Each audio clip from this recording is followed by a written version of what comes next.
asalaamaaleykum mbokk yi ñuy seetaan ci seen plateforme Akan Mentor ñëw nañ tey ci seen vidéo numéro 27 ba tey ci cours bi di HTML ak CSS tey nag ñu fas yéene gis ci chapitre 27 bi police yi nga xam ne moom moo am maanaam bu ne police nag mooy maanaam xeetu bindin maanaam comme nga am sa benn texte ban genre bind la war a jël loolu la ñuy wax police. kon dinañ gis nan ngay fexe ba xam police yi ba noppi nan ngay def ba mën a comprendre police yi baax ak yi nga xamante ni du yëpp ay affiché ak nan ngay intégrer police Google yi. kon li ñu njëkk a xamle mooy donc font famille propriété boo xam ci CSS lay nekk waaye daf ñuy may ñu mën a bind kon police yi nga xam ne moom la ñuy jëfandikoo ngir suñuy texte.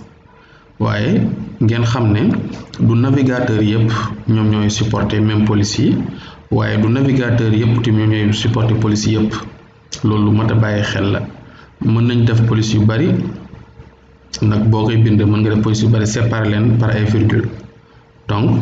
navigateur bi na muy def mooy day lire bu njëkk lire bis topp bi mu njëkk a xam rek boobu lay daal di jël en compte par exemple su ma defee font famille ma tànn ñetti police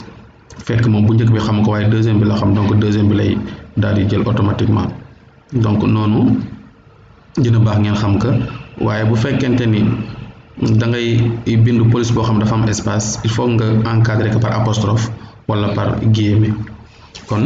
ngir ñu leeral leen loolu nañ tàmbali créer waat encore beneen page HTML par exemple xaaral ñu effacer li ñu defoon fii yëpp ci CSS bi déjà. donc ci HTML bi aussi ñu ñëw dindi yëpp ba mu des par exemple fii ñu jël un paragraphe rek am nañ benn paragraphe ak benn titre H1 exemple fii nga def apprendre les polices en HTML voilà donc ngeen gis ne actuellement ñaari textes yi rek laa am maanaam benn titre ak benn paragraphe donc bu ñu ñëwee actualiser page bi ñuy gis nga donc am nañ benn titre ak benn paragraphe léegi nag ñu bëgg a créer police donc pour ñu créer police bi dañu ñëw fii ci CSS bu ñëwee CSS ñu daal di bind kon. ñu daal di ñëw bon su lépp luy texte bu nekk ci biir body bi par exemple ñu jox ko benn police donc da ngay ñëw nga bind donc body bi nga def font tiret family donc nii lañ koy defee font family nga def 2 points léegi nag xaaral ma def benn police bu njëkk par exemple mën naa ko tuddee am na police bu tudd ceinture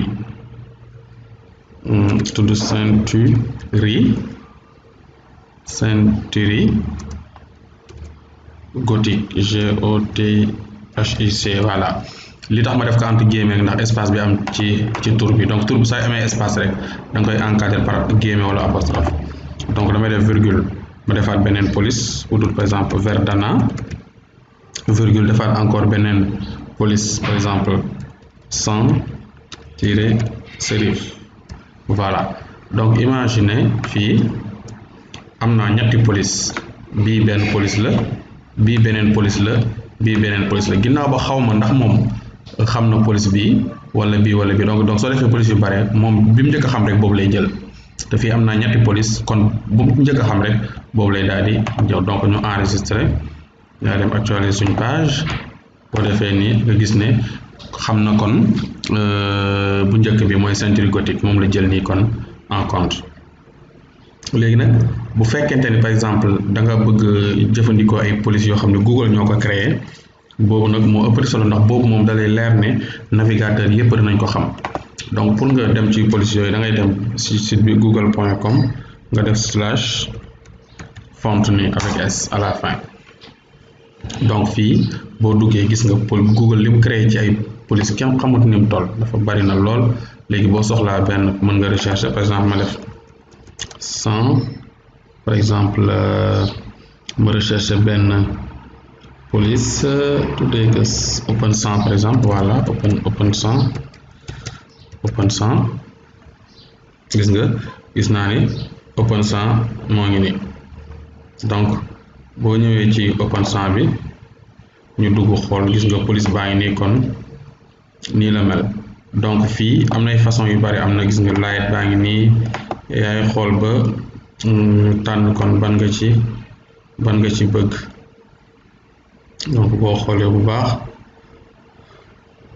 voilà open sang bi moo nekk nii. kon boo ñëwee ba ci police bi open sang bi nga xool li nga ci bëgg a def yépp nga def ko.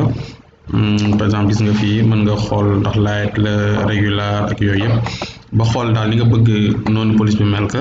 da ngay daal di ñëw fii mu def select this font fii, boo ko cliquer rek après gis ni benn fenêtre bu ndaw daal di ubbeeku. donc gis nga fii boo ko ubbee gis nga fii am na benn link, benn lien bu mu la defal. donc lii ngay daal di ñëw yóbbu ko ci sa HTML, dama koy copier, donc dem sama HTML déjà entre head ak head fii ma daal di koy coller déjà. ginnaaw bu ma defee loolu ba noppi itam ma delluwaat, kon gis ni mu intégré font famille ma yóbbu def ko sama CSS. da ngay daal di cliquer rek ñëw ci sa CSS ñu remplacer liñ bindoon def fa lii, voilà ñu enregistrer bii aussi ñu enregistrer ko. donc bu ñëwee suñu page daal di actualiser, gis nga automatiquement kon jël na police Google bi. li am solo nag ci police Google yi mooy dafa nekk dafa bari choix, maanaam liñ defar ci police dafa bari ba nga xam ne maanaam li ci gën a neex mooy Google Font moom dépendrul ci benn navigateur, ba pare navigateur yépp xam nañ ko. waaw kon loolu mooy li ñu indiloon ci cours tey bi, doon leen wan nan ngeen def ba intégrer ay police ci seen page HTML. jërë ngeen jëf.